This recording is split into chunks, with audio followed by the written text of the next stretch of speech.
In Houston, I'm John Herder. Tuesday, 12th day of January, and the first FTE show of the 2021 season. Great as always to have you along, everybody. In a nutshell, From the Experts show is a compressed virtual networking accelerator helping people across industries connect very quickly in a brief, moderated, interactive show format. So, what's in it for you? The FTE promise, if all goes well, your curiosity spark new ideas come to light, and you may have helped yourself and the other person solve a problem or reach the opportunity faster. Networking has never been more important for your business. Hey, be excited about today's show. It's going to trigger some ideas and questions, so be sure to share them with the group in the chat box as they come up. It's my pleasure now to introduce our guest, Ryan Anderson, to the FTE Network. Ryan leads the Global Research and Insights team at Herman Miller. With over 25 years exploring new ways of working and new approaches to workplace design, his work has been featured in Fortune, the Wall Street Journal, BBC, and beyond. Hey, Ryan, thank you for making time to join us today. Distributed innovation, remote office teams, future workplace, these are all words that broadly outline the expert talk you're going to give us and our networking session a little bit later today. So, when you break this down for us, it'd be great to understand what you find particularly challenging and how you're innovating around it to find some new solutions. Ryan? To look at all aspects of this. And it's really been a great experience. Actually, I got to tell you, being at a company that's mostly known for the spaces that we help to create, understanding how people can work across distances in new ways have helped us to have a clearer sense of where space can play a really positive role. But we look at the people, process, and place dimensions of anything that we research. And so today, I thought I would focus the time I've got as much on the people and the process side of things as on the space. I mean, I can talk about offices and home offices as long as any of you might like, but our research isn't just focused on that. It's really focused on how people work in new ways and live in new ways. And I thought the best way to prepare for today was to almost imagine a scenario where if a CEO friend of mine sat down over a beer and she said to me, "What's it going to take to have our teams distributed all over really innovate in new ways?" The slides that I prepared were kind of like my highlight reel of what I would do. Fair enough? Sounds great, Ryan. Hey, Gordy. Good to see you. Great to see you, Ryan. I like the video. There's a lot of friends popping up here. Yeah, let me head into sharing content if that makes sense. Unless anybody else wants to chat about the topic before I dive in. No, I was just going to say, Ryan, you're chiming onto your comment about being a debate geek. I'm just a Ryan geek. I want to follow everything that he's chatting about. So I'm just here. So I had this slot available. So I've known Ryan for many years from Chicago. So I just wanted to come in and say hello and find out what's going on. Thanks. I love that. Be with. Cool. Well, feel free to, I know we're going to have an extended time of Q&A, which is great. And I'm really happy that Amy from HOK is on to facilitate that. So I'll give you kind of my highlight reel, like I said, and then we can dive into whatever facet of this we might like to. And I don't pretend to have all the answers, but this has been, as I mentioned, it's even been more than a 10-year kind of journey because I was looking into this stuff even before kind of that moment in London, and it's a topic that's near and dear to my heart. So I know we framed this up in terms of new product development. This is absolutely applicable to new product development. It's also applicable even beyond that. It's really around how distributed teams can innovate, problem solve, come up with new solutions in new ways. Before we dive in, and John, you teed it up really well. As I like to say, words are hard, and right now there's so many different terms being floated around: telecommuting, mobility, remote, hybrid, distributed. Just for the sake of clarity, if I use the term remote, I'm basically referring to people working from home or outside of offices. So it's pretty specific. Hybrid is really when a person has the ability to work from home or the office. And usually it implies that the organization they work for has empowered them to choose, which we're seeing a massive jump in that. And there's a bunch of research from organizations like Gallup, indicating that it's a good thing from an employee engagement standpoint. But when I talk distributed, for me, that's the broadest situation. It simply refers to people working together across many locations. It could be within a city like Houston. I mentioned before the call, I've got a family member that works there who's at Baker Hughes, actually. He lives in Katy. So it could be somebody in Katy or downtown, or we could be talking about around the world. Some of those team members may be in offices. Some of them may be at home. The location may vary wildly, but the challenge really has to do with what to do with all these people that are trying to accomplish a shared goal, but are not, at least most of them aren't co-located. 2020, interesting jumpstart. But I have come to the conclusion through our research that a lot of teams have gotten stuck. And when I say jumpstart, what I mean is the attitudes among organizational leaders about remote working, working outside of the office, has changed drastically. Harvard Business Review had an article in July indicating that the number of leaders that thought that remote working could be successful jumped from 14% to 42% in like 3 months. And so that's good. But if you go around and you say, hey, do you think that teams that are spread apart in different locations can really innovate? Can they tackle new product development? Can they creatively problem solve? There is still a lot of skepticism around that. And I understand why, because it does come with its own set of challenges. Many teams started the journey. In the Slack channel, I posted a piece referencing Matt Mullenweg. He's the CEO of Automatic, which is a totally remote company. His view of the 5 levels of remote work. Level 1 is almost everybody's in the office, but somebody's kind of like on a speakerphone, or somebody's traveling. Level 2 is people are outside of the office, but they're trying to replicate what they were doing in the office virtually. And you can get to a certain extent, like you can be somewhat functioning in that mode, but it actually requires something else to move beyond it to really get to high performance. And so my last point here was just that distributed teams can be extremely effective, but it requires a great deal of intentionality. So this is like my big takeaway, which is if you want to see this happen in your team or in your organization, you have to purposefully accelerate the transition. And it can be a little messy, and that's okay. So the picture on the left is of H-Day in Sweden. So this is 1967. This is the day when Sweden switched from driving on the left-hand side of the road to the right-hand side of the road.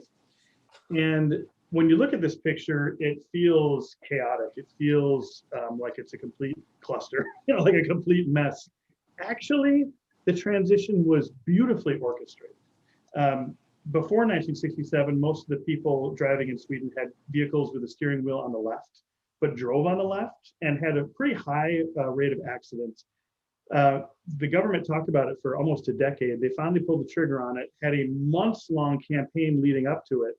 And then at 4:50 a.m., and as you see, there's a lot of people out there at 4:50 a.m. because there was so much awareness of what was going on. Everyone stopped, slowly made their way to the right, and then at 5 a.m. started again. And accidents significantly went down almost immediately. And so I love this picture because it just is a reminder to me that when you're intentional about accelerating a process, it can feel very disruptive for a moment, or maybe even for a little longer than a moment, but that's okay because it's better than the alternative, which is trying to just let this stuff happen organically over months and years. And when it comes to innovation, we don't want that organic process or unorchestrated process to slow us down for years.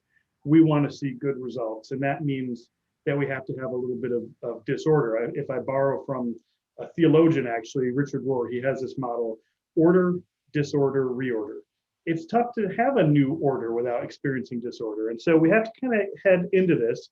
Personally, I think if you're an organization where most of your teams were co-located, they're in the process of this transition, maybe choose one or two, and just begin to try to figure out what it looks like to accelerate that.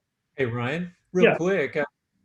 Jeff Hogendom, CEO of Connect 360, asks, hey, when you say teams are stuck, stuck in what way? Yeah, what I mean is that, and we'll get into this under the process slide here a little bit, but what I mean by stuck is most have been maybe surprisingly effective at being productive individually from different locations, and may in fact be maintaining existing processes fairly well. But in terms of taking it to the next level and seeing innovation really advance, if you compare how they operate compared to a team that may have been originated as a 100% distributed team, it's usually not near as fast or effective. So I've experienced both, but as an example, my last role at Herman Miller was VP of Digital Innovation before I took this one. I had a team that had team members in Sweden, Lebanon, Mexico City, a couple in the US, and we flew. I mean, we were moving fast. It was very effective. People knew the process, they knew how to do this. And that's kind of an ideal situation if you can originate a team that knows how to do this. In terms of transitioning to it, I don't observe that most teams that have moved from being primarily co-located to being more distributed have thrived. They've coped, but they're struggling usually with tons of video meetings, overly planned interactions, very difficult time feeling that sense of interpersonal connection, very difficult time finding means of unstructured creative time as a group. We'll get into some of this, but I'm not saying that teams aren't holding their own. I'm just not quite sure they're making their way towards thriving as a really, really high performance distributed team. But that's how they're stuck. So why don't you break the process down for us and work on that? I will, but first I'm going to talk about the people. So I'll go through people, process, place, and there's just a slide. Can I make a comment? Yeah, or ask a question? Sure.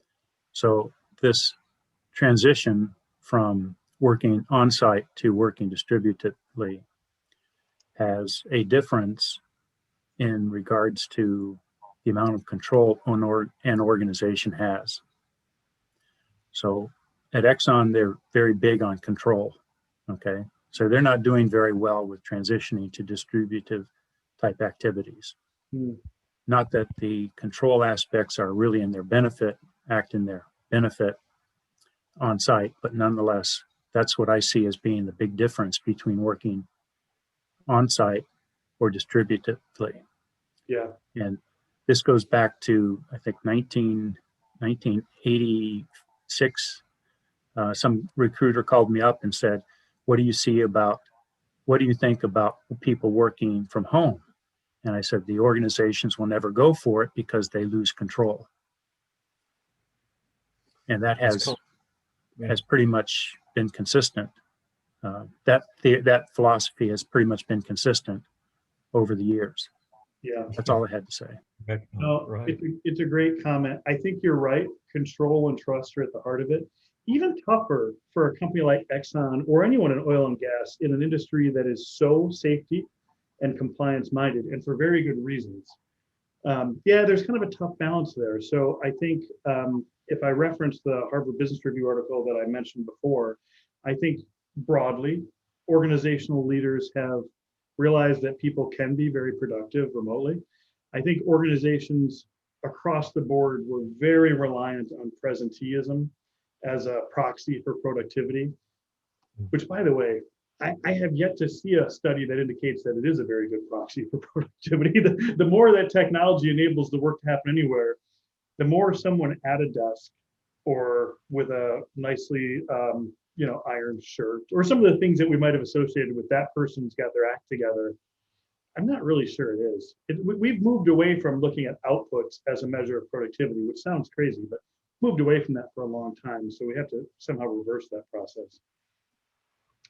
By the way, you all don't know me, but I could just do this dialogue for hours, which I enjoy far more than presenting my own slides. But I was on this conversation for the National Association of Corporate Directors. So this was basically people on corporate boards, and this was what they wanted to talk about, was like this reciprocity of trust that may or may not exist between employers and employees. So the good news is a lot of employers have said, wow, our people are actually pretty darn good at being productive outside of the office. In fact, for many of them, they're now concerned, rightfully so, that people are getting burned out like mad. Maybe the issue is they can't turn the work off. But we should remind ourselves that the employees don't necessarily feel as though they've been given trust.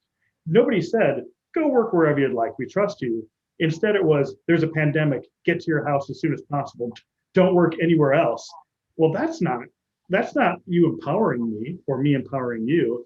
That's just, crisis response, business continuity. So As we see 2021 unfold, there's some interesting debate within HR circles and within corporate governance circles around whether or not employees will actually feel like their employer trusts them and they can trust the employer, or whether it was like, great job working your butts off during this pandemic. Now everybody back in, we expect to see you at 8 a.m. and, you know, make sure you're there till 5 o'clock on Friday.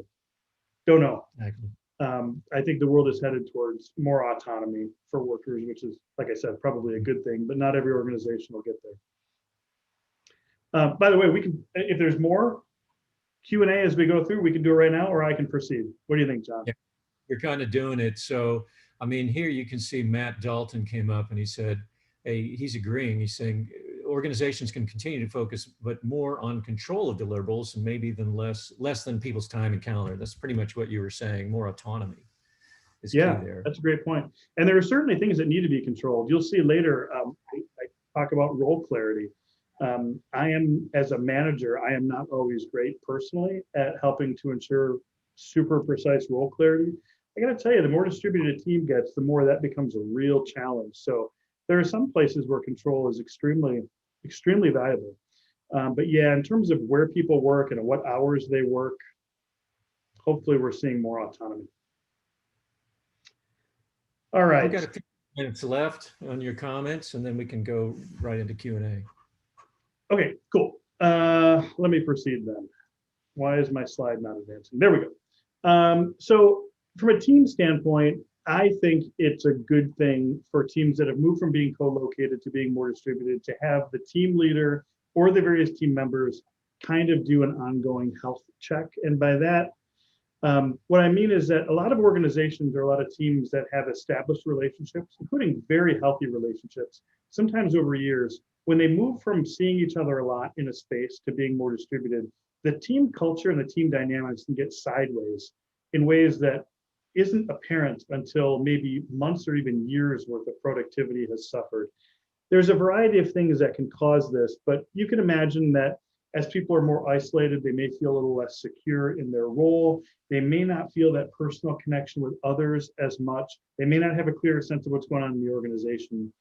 To me, as a team leader of distributed teams, this is an inclusion challenge. In fact, I think remote working in general is an inclusion challenge. Even in the old days, if you were the person on the end of that speakerphone when everybody else was in the room, that was a rough situation, right? Where everybody's talking, you couldn't get a word in edgewise, you may feel like your voice is marginalized. So the role of a team leader in this situation is to make sure that they're aware of everyone's situation, that they are keeping in touch with people informally and formally, and making sure that their voice is heard. I won't go super deep into this right now, but there's some interesting research on the effects of being distributed on inclusion. Some groups that have been historically marginalized, people of color, women, et cetera, may actually feel like they have better representation on a Zoom call. You know, there's no head of a table on a Zoom call, metaphorically. But other groups may suffer. If you've got a couple of young kids running around the house and you don't have anybody to help, or if you live in a rural area where you're getting 15 megabytes of Wi-Fi and video is just a real challenge for you, or if you're in another time zone, like everybody else is in central time zone and I'm over in London or wherever, there's a lot of things that can cause someone to suddenly feel like they just don't really, that their thoughts aren't taken as seriously or they can't participate in an equitable way. So for me, that's where I would definitely start. I touched upon this next one, roles and responsibilities. We use a tool called RACI, R-A-C-I, maybe you've heard of it. For any given project, who's responsible, who's accountable, who's consulted, who's informed. And it's kind of shocking sometimes that even a project that may be a few months underway, if you throw that framework out there, people look at each other and go, well, I'm kind of responsible. Like, are you responsible? We really need clarity on those things because there's nothing, I shouldn't say nothing, but there's few things as demoralizing as doing a lot of hard work only to realize that you weren't quite working on the right things or that somebody else did what you were doing or you both ended up doing the same thing. So yeah. Sorry, I'll break in. A question Please from do. Scott Doe, Financial Services.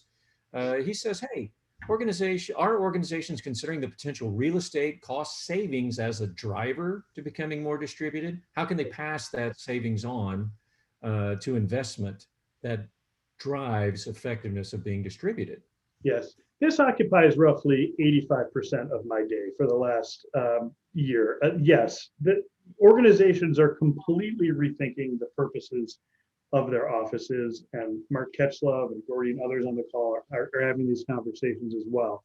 I'm happy to get more into the spatial considerations later, but the gist of it is, I think what's going to happen is there's going to be a path towards either divestment, as you point out, or desirability. What I mean by that is, right now everyone's working remotely. We're seeing the vaccine distributed. We'll have vaccine-induced herd immunity like, let's hope, late summer. And then there's going to be what feels like a party, right? Everybody, you can come back into the office. How you doing? Hugs. How's your family? What have you been working on? I missed you.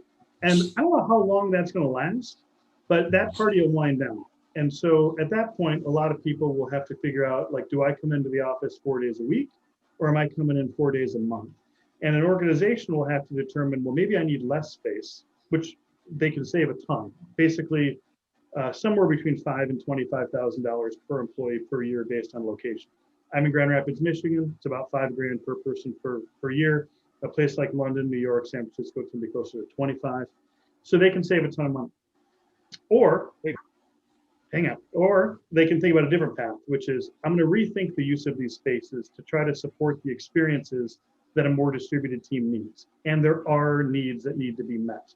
And I'll get into that in a couple slides, but organizations that are primarily remote first still often have thriving workplaces that solve a whole host of things that can't be met.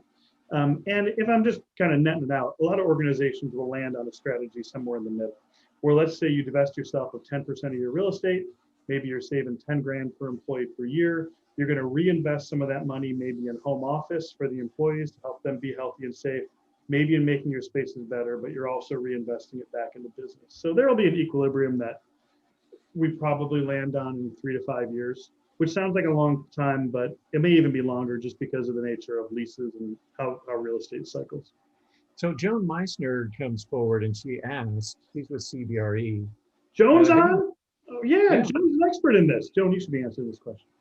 Hi, Ryan. I'm not visually on because I am not Zoom drastic. ready for the gym. Go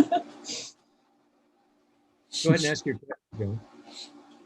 No, I was just curious. I was talking, Ryan knows a little bit about a story, which I don't need to share here, but I was talking to one of my networking contacts, and she pointed out that distributed workplace is now really a business imperative that, after 9/11, that, people went, out and then they came back in and then out and came back in. And she's hoping that perhaps that people learn their lesson, that the ability to have your workforce be able to be at home at a moment's notice is now really vital for organizations' business continuity. And how does that go back to that cost savings and all of those things? It's just it was an interesting point that I didn't think about. This one's a CFO for some major companies. So. Amen, Joan. Yes, it is an issue of business continuity, and it is an issue of agility. And we're seeing it not just in business, but in education as well. Maybe you've read some of these articles on Our Snow Days Dead, but there's a whole variety of organizations that could benefit from saying, when you're together, we can have great experiences, but if you can't be together, we can function at a very high level. I think the answer for those of you that have more of a workplace focus is, if we see workplace evolve towards being more of an on-demand asset and more of the spaces are shared, so think activity-based working, agile work environment, those spaces can flex in terms of taking in a big influx of people or having fewer people there. So it's a far better return on occupancy investments than, I'm going to give everybody one desk, and I'm going to fill this building full of densely planned, desk-intensive floor plans. That, to me, does not make sense on a variety of levels. So I think we will. I think we'll see business continuity leaders think about workplace strategy, both in terms of having a workplace that's much more agile to support the needs of the employees, and making sure that the employees aren't dependent on having to work from that space to be productive. The other part of this is that, look at the rise in remote hiring practices in the last year. Something like 72% of the organizations that were on that National Association of Corporate Directors call said, we've implemented remote hiring practices. Well, if that's true, that means hiring managers are thinking about hiring better talent, arguably from a wider variety of locations.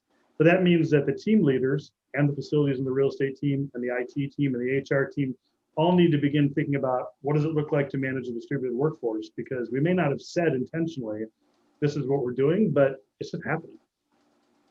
That was a long answer. Ryan, we're a couple minutes max away from your ask and give. Do you have any kind of final lessons learned, or do you have some comments that you want to finish before? Well, I have about 17 more slides. No, I'm kidding. I have 2 more slides. Let me just. Baby, put them on the Slack channel. What's that? I said, put them on the FTE Slack channel. I will. So let's just do a quick time check. Yeah, we're at 12:30. Let me go through just a couple more things. Herman Miller released a piece on 6 fundamental human needs. Mark Ketchloff, who's on the call, is one of the best experts at it. Some of them are super relevant to this. Autonomy, I've mentioned, belonging, feeling a sense of belonging, personal security, are all things that a team leader, if they just have like a basic conception of what these needs are, can just do a gut check as they talk to employees. This is a slide I refuse to skip because it's the most important thing we haven't talked about, which is distributed teams have to embrace a balance of synchronous and asynchronous communication. So synchronous is what we're doing now. We're all doing this at the same time. And most teams used to rely on synchronous and co-located experiences to collaborate. If you look at the best distributed teams, the ones that go the fastest, innovate the fastest, and do the best, they've adopted a lot of asynchronous interactions where they're interacting with each other, but on their own time. And so if I go back to the earlier question about where teams are stuck, this is the #1 thing I would point to. So as an example, if you use Microsoft Teams, there's a video feature that's synchronous, but there's also Teams channels and there's chat where you can interact with each other in an asynchronous way throughout the day. If you use the Google Suite, you do not have to get on a call together to build out Google Slides. Somebody create the slides, everybody else add their comments, same in a Word document, et cetera. And so adopting a set of tools that covers both, making sure the team knows these are our tools, and then encouraging people to play with them. I actually set up dummy Teams channels. I have one called Blackbriar because I'm a big Jason Bourne fan. And I'll say, I'm going to invite you to the Blackbriar team.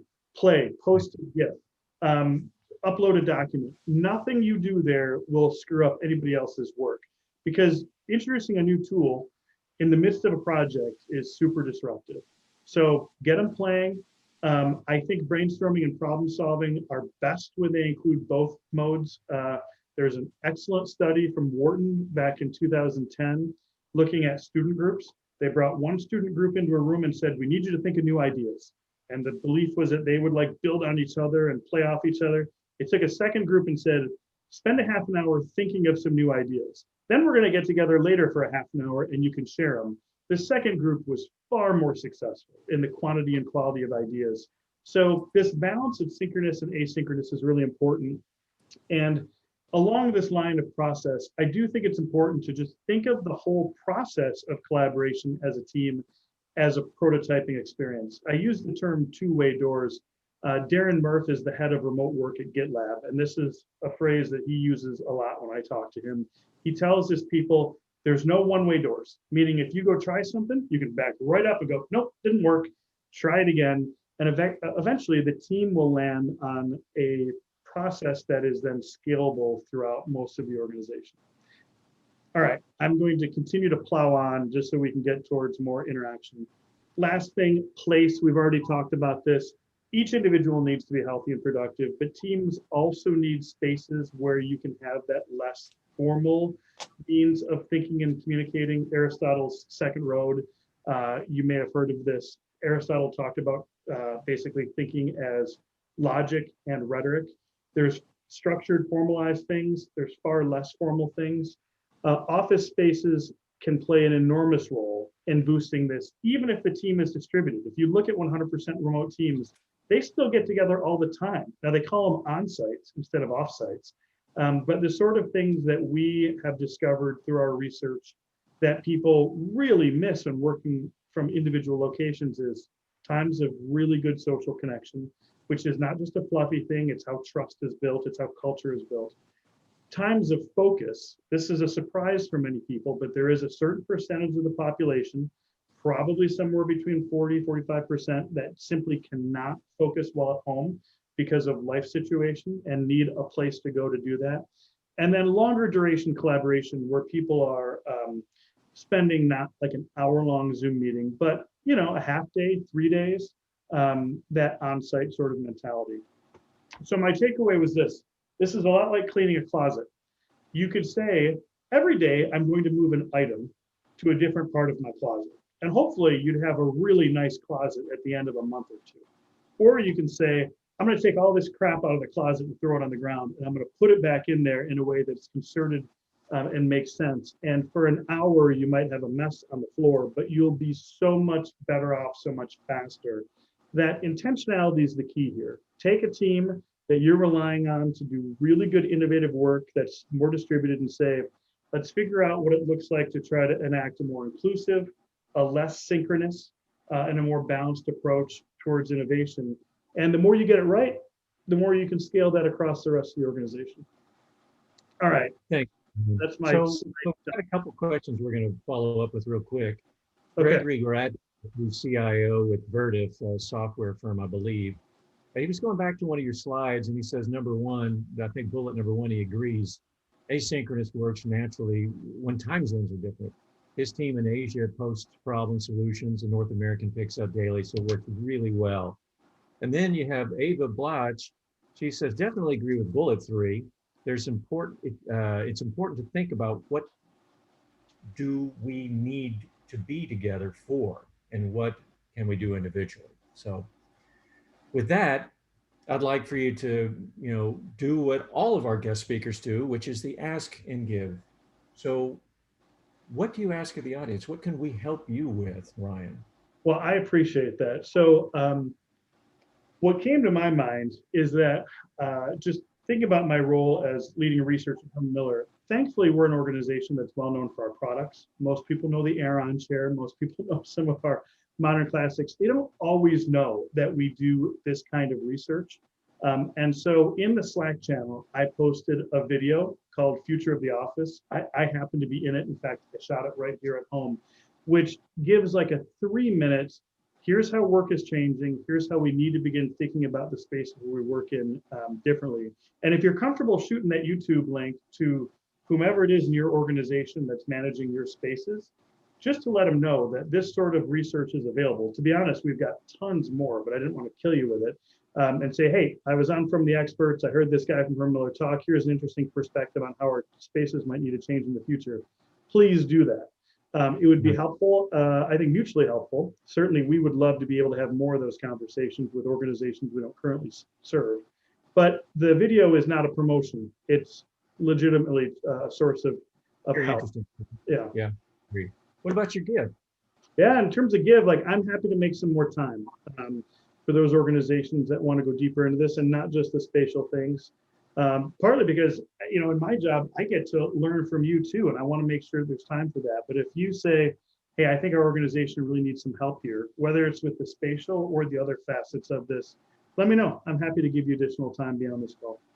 Awesome, Ryan. That's a lot. So Ryan, what is your organization? What is it that you do? I'm sorry. Geez, we kind of skipped right over that, didn't we? Herman Miller is global leader in the design and manufacture of furniture. We're known for products like the chair I'm sitting in, the Aeron chair, but also for a variety of pieces for homes, etc. Our view is that furniture is really part of a larger space that's meant to help you have better experiences. We think about designing stuff for home. It's about living and healing and playing. If we design stuff for the offices, it's about being productive, et cetera. So yeah, we are primarily known for selling commercial and residential furniture, but a lot of what we do is, particularly with our business customers, is just provide good, helpful consultation to make sure that they're working in the way they'd like. Great, thank you. Thanks for reminding us about that, David. So now we're going to move from the SME talk to the networking portion. And because it was so interesting and Ryan was deep into it, we've extended our time a little bit. So I hope you can stay with us a little longer than our normal 45 minutes. The question is, how can FTE network actually help your business? Why not ask each other? That's kind of what we're doing here. So each show on our Slack channel, we experiment with new ways to engage and interact with each of you, our members. The more we trust each other, the more we promote, and it's stronger networking, accelerating connections, getting you to the opportunity faster. You get it. So everybody, welcome Amy English. She's our Leads and Need moderator today. Amy heads up Interiors Group for HOK in Houston, global architecture design firm. She's a strategic networker by nature and values focusing on strategic relationship development that helps build their stronger businesses for everyone. Amy, in a few words, tell us what interests you about this topic you put up, the future workplace, and what you want us to explore in this. Sure. Thanks, John. So this is the Leads and Needs portion of the program. We will try and keep this as efficient as possible to respect everyone's time. But very much like Ryan, what HOK does as an interior design and architecture firm, we also do consulting. Our Leads and Needs are pretty similar, and we work a lot with firms like Ryan's to research workplace and what the future of workplace is going to be. So from a lead standpoint for me, we've got just a depth of knowledge in white papers, benchmarking of what returning to the workforce is going to look like for corporations around the globe. From a needs standpoint, that really goes into the Leads and Needs portion for me to speak to each of you to understand how your business is going to return to work, and if you plan to have distributed workforce, and how those decisions really are being made. So we'll roll right into the Leads and Needs. We're going to have a series of 3 poll questions. So I won't necessarily have to read out the poll questions to you, but take a moment and respond to those, and we'll dive a little bit deeper into each question.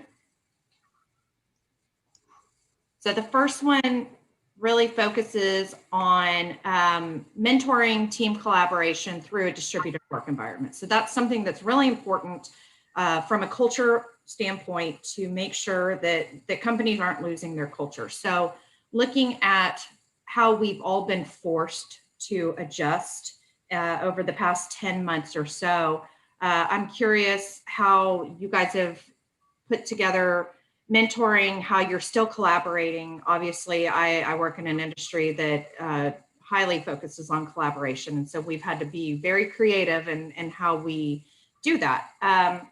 Noah Kruger with Savills, if you could dive in a little bit more on anything that you and your group has done on strategies that Savills has done to promote and maintain mentoring.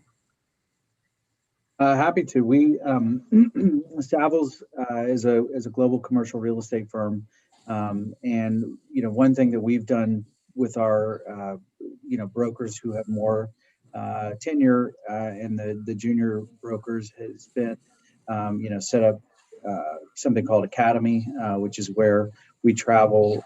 In the past, we traveled to a non-office city, and really have the opportunity to unplug and get to know people. There is a lot of work that goes on during those sessions, but it's mainly on bringing up those the younger folks and getting them connections within the organization. And then after that, you end up having monthly mentoring calls or in quarterly team calls, and it's really just a way to keep people in the loop and give them some friends so that they're not walking into a room all by themselves. Excellent. Anyone else have any other strategies that maybe are a little outside of the box or the norm of what you're seeing other companies do? So it's Morten here. So we are in the process right now of looking at the move on Asborn, and interesting still is that landlords are still looking at executive office, standard office. The mindset is still behind on some of that, compared to looking at more design thinking, persona, saying what is the purpose, what type of work is the person needing. Is it sitting on a phone, or is it quiet place, or something like that? So I think there still need a change in the mentality of people on how you look at space from that point compared to the old way of thinking about it. Great. Well, Martin, the next question actually focuses on technology. And since that's a little bit of your area, I'd like to just roll right into question 2. But for anyone else, make sure that you're putting comments in the comment section or addressing them in the Slack channel. If you need access to the channel, contact John. That's where a lot of thought leadership can be found from these topics. But from technology, what changes have you seen companies adopt over the past year to allow more distributed work and maintain security? Yeah, so on that one is, of course, connectivity and availability. And the thing is, I've been working corporate telecommuting for 3 years in a previous job. And that's something different than working from home when you have an office to go into from that one. The thing you start doing is you start putting redundancy on connectivity, like a UPS on your internet gateway. Who has that at home? To make sure that if the power goes, especially in Houston, rolling thunder going through there, your customer shouldn't be affected by that on it. So you start thinking, since you work from home, you start taking that into account more than just occasional work from home on it. So that's part of it. Connectivity is the next one. Do you have backup connectivity? And that's where some of the interesting thing with 5G coming in, where you have your cable modem and you may have a 5G modem and tied together and tied in. So you're not vulnerable, because that is back to an executive. How good is the person being able to work from home when you don't have the things that the corporate's thinking about in the office? So that's some of the key things on that one, the security, but also documents then. How do you manage documents if you are the person printing and everything in the home office? Do you have control of all of that? Do you have a place to lock it in on that? And that's why it needs to move a lot into to the digital cloud, because then you can manage and control it. When you lock out your computer, it's secured at your house, since there's no physical security from company maintaining that boundary. So wonderful, very informative. Thank you so much. So anyone else have additions? Greg, yeah, he says Vertiv provides home, edge, closet, and data center backup power. And then Ryan agrees. He's like, he personally had to do the same thing. So cool. A lot of changes. Yeah. The third poll question talks a lot about how you're determining which groups are going to benefit and thrive from a distributed workforce versus those that maybe make more sense to be in the office. And I think that's a lot of what Ryan touched on. He touched a lot on, that his own group was used to doing this distributed work model well before we were forced to do it. So they didn't really have a huge learning curve, but he also had lessons to learn and to share with others. Whereas some companies, it's been very, you punch in at a certain time and you leave at a certain time. And in looking at how we're going to go back to work, specifically my HOK has done a lot of research in helping companies to do this change management of creating successful workplaces. How has your real estate looked at deciding which group comes back and what makes the most sense? So David Dozer, do you want to touch on that? If you've got people in your group that is starting to come back to work and how you've made those decisions. Who'd you call on? David? Scott. Is he still on? No, I don't know. Anybody? There you are. I think you mixed a first name and a last name. Did I? So Scott. referring to Scott. Yes. Hello. Thank you. Yeah, I know that our leadership is currently thinking of this just from the standpoint that the timing is a little bit good for them, and that I think in terms of their real estate, they're considering in the next year or two their lease it may be up, and so they're having to kind of think this through. Our industry is, I guess, one of the advantages and disadvantages is because of being in sort of the financial services industry, and we have a lot of data that's somewhat sensitive, I guess, just like most people, most companies do. We've had to think through sort of how our security and data center was managed a number of years ago, and sort of redundancy and timeliness of being responsive. So when this all came along, it was actually pretty easy for us to switch to, most of our staff was in offices. We were able to switch, and really that a lot of the kind of the meatier parts of what had to be considered were sort of taken care of already. It's more the cultural change. It's more, what do we do going forward in terms of teamwork and pods and who works together, and how do we kind of continue sort of the mentoring that was happening. I think that's all been a little bit on pause, and that's probably what they're mostly thinking of at this point. Cool. Hey, everybody, finish the poll real quick if you haven't. Sorry, go ahead, Amy. No, you're fine, and I will start wrapping up here. The fourth poll question really touches on an initiative that my firm has been doing with different real estate groups and clients around the globe. And that really is something that I think we can carry over into the Slack channel, or I am happy to continue that conversation individually with anyone that's interested. What we're seeing groups do, instead of completely overhauling their real estate, is what we're doing is basically work pilots for them.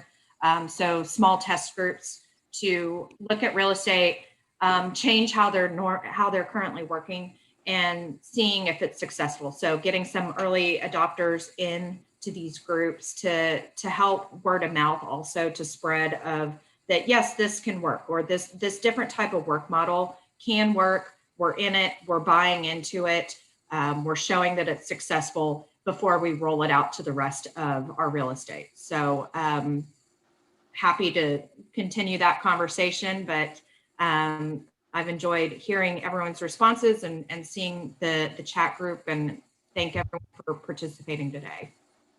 Looks like John, so the poll results up there. Yeah, so no, you can see the poll results, and but I noticed a comment from Sarah. Sarah DeLille, can you share your comment with everybody? Sure. Can you hear me? Yeah. So Sarah's hi everyone. Yeah, hi everyone. Sorry, I was a bit late. I was confused by two events at the same time on my calendar, and I went to the wrong one. Anyway, so I think for Equinor, we are almost all of us are working remotely. And one thing that become top priority is really cybersecurity. So it has always been very important for Equinor, but now it become even more important. We talk about it all the time. We have trainings, we have advanced trainings regarding cybersecurity. So that is something we really talk a lot about. I don't think Equinor has started talking really about the return to work and the different ways to work going forward in terms of office setup. But I think what we are working on now is to make us as resilient as possible in case we have to work remotely for even longer. So making sure that we have, as I mentioned, the cybersecurity issues resolved and people trained, but also our systems, our IT systems, really resilient. So we are 20,000 people all over the world. We need to be able to work, all of us, in many systems without them crashing. So it's really making our IT system really resilient and able to accommodate for all of us working remotely if needed. Good, thanks for that, Sarah.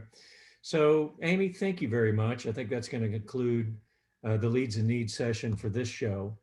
But now a word from our FTE underwriters.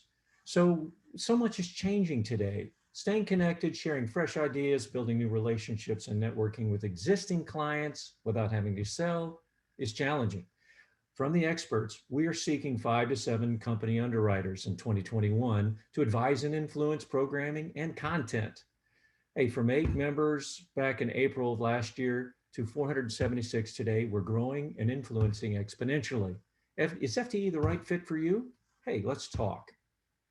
Let's stay connected. Stay connected with this network that you're developing. Check out our website at fte.network to register for upcoming shows and see previous shows, podcasts, and videos covering a wide range of topics and experts that, hey, may give you some ideas and new contacts. If you want to go deeper, look at the link Gus already put up. It's the FTE Slack channel. Thanks to everybody who's put content on there and is sharing ideas and business opportunities. I want to welcome Gus Feliciano to the FTE team. His experience and many talents are already making an impact to your experience. Thank you, Gus. So glad you're here. Well, we're out of time, folks. Next show is in 2 weeks, Tuesday, January 26th. Our guest expert is Miguel Kalatayun, CEO of Iwi and Qualitas Health. He's sharing their fascinating journey that's about scaling up super crop algae and creating new markets to help feed our growing global population. You won't want to miss it. So sign up right now on our website, fte.network. Hey, how are we doing? 30 seconds or less. We need your ideas and feedback. So we're going to send out the FTE link with today's post-show notes, but we're also putting it right here, and you can click on it right now and give us your immediate feedback. Thanks again, Amy and Ryan. Really appreciate all that you've done to make this interesting conversation. And thanks to all of you for making this, hopefully, the smartest 55 minutes of your day. So that's the end of the show. I hope to see you in 2 weeks. Thank you, everybody.